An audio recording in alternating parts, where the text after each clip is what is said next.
আর অবশ্যই কাজটা আপনার করতে হবে রৌদ্রোজ্জ্বল পরিবেশে, যখন রোদ উঠতে থাকে সকালে 10টা বা 11টার দিকে অবশ্যই গ্যাসের ডোজটা করতে হবে। আর হচ্ছে আপনার সবথেকে বড় বিষয় যেটা, এটা হচ্ছে আপনার যখন গ্যাসের ডোজ করবেন, গ্যাসের ডোজ করার আগে বা গ্যাসের ওষুধটা দেওয়ার আগে আপনার লরি টান দিবেন।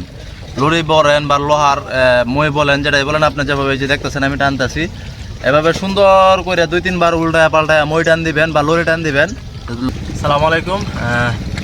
আজকে আমি আমার এতে শিং মাছের ফিশারিতে হচ্ছে গ্যাসের ডোজ করব। তো গ্যাসের ডোজ করার জন্য আমি হচ্ছে প্রতি মাসে একবার করি, প্রতি মাসে 25 দিনে বা 30 দিনে একবার করি। যেহেতু শীত সিজন একটু দীর্ঘ সময় পরে করতেছি, কারণ খাবার পরে নাই বেশি, যেহেতু খাবার পরে নাই তো গ্যাস কম হয়েছে। তো এর আগের বার আমি করছিলাম হচ্ছে ইউকা মাউন্ট, তো এখন নিচে হচ্ছে ইকোপন্ড। ইকোপন্ড হয়েছে মেগাবিট কোম্পানির ইকোপন্ড, আর হচ্ছে এটার সাথে ইউকা নিচে হচ্ছে অপশনাল ইউকা। তো আমি প্রতিবারই আপনার ওষুধ বা গ্যাসের ডোজ বলেন, জীবাণুনাশক বলেন, উপনাশক বলেন, প্রতিবারই আপনার বিভিন্ন কোম্পানির বিভিন্ন গ্রুপেরটা চেঞ্জ করে করি। চেঞ্জ করার কারণ হয়েছে প্রতিবার যদি আপনি একই ওষুধ স্প্রে করেন বা একই ওষুধ যদি ব্যবহার করেন, একই গ্যাসের ডোজ ব্যবহার করেন, তখন কিন্তু এটা আর কাজ করে না। যার কারণে বারবার গ্রুপ চেঞ্জ করে, প্রতিবার একবার এক গ্রুপ চেঞ্জ করে করতে হয়। তো আমি এই কাজটা করি উপনাশকের ক্ষেত্রেও, জীবাণুনাশকের ক্ষেত্রে এবং গ্যাসের ডোজের ক্ষেত্রেও বারবার গ্রুপ চেঞ্জ করি। এটা শুধু শিং মাছে না, গরুর ক্ষেত্রে, সবজি ক্ষেতের ক্ষেত্রে এবং ধানের ক্ষেত্রে, সব ক্ষেত্রেই যখনই করি তখন গ্রুপ চেঞ্জ করে, আগের বার যেটা করি পরের বার অন্য গ্রুপের দিই, এরপরের বার অন্য গ্রুপের দিই। তো এখানে আমি 1 কেজি হচ্ছে ইকোপন্ড দিতেছি, যেটা হচ্ছে দানা আকারে থাকে, আর একটা ইউকা দিতেছি 100 মিলি। 100 মিলি একটা ইউকা দিতেছি। আমার জমির পরিমাণ হচ্ছে 10%, পানির পরিমাণ হচ্ছে 5 থেকে 6 ফিটের মতো।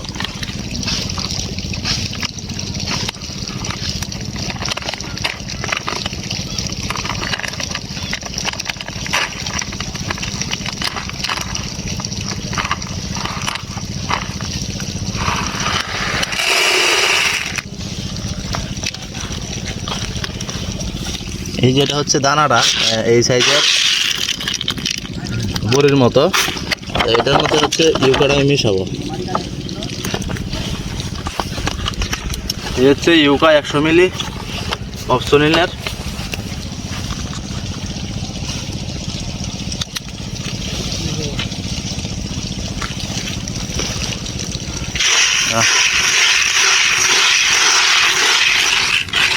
তো পুরোটা মিক্স করার পর,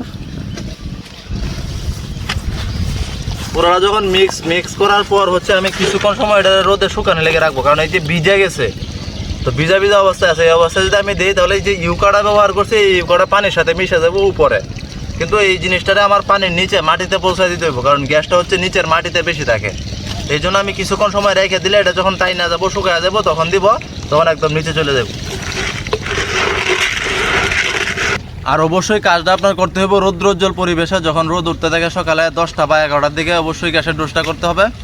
আর হচ্ছে আপনার সবথেকে বড় বিষয় যেটা, এটা হচ্ছে আপনার যখন গ্যাসের ডোজ করবেন, গ্যাসের ডোজ করার আগে বা গ্যাসের ওষুধটা দেওয়ার আগে আপনার লরি টান দিবেন।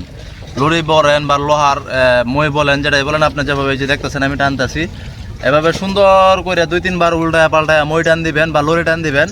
লরি টান দিলে যেটা হয়, অনেকেই জানেন, আমিও নতুন, তো লরি টান দিলে যেটা হয়, এটা হচ্ছে নিচের মাটিটা তো বসে থাকে, তো গ্যাস যেটা জমে ওটা হচ্ছে নিচের মাটির মধ্যে জমে, নিচের মাটির নিচে গ্যাসটা চাপা পড়ে থাকে, এটা একসময় ব্লাস্ট হয়।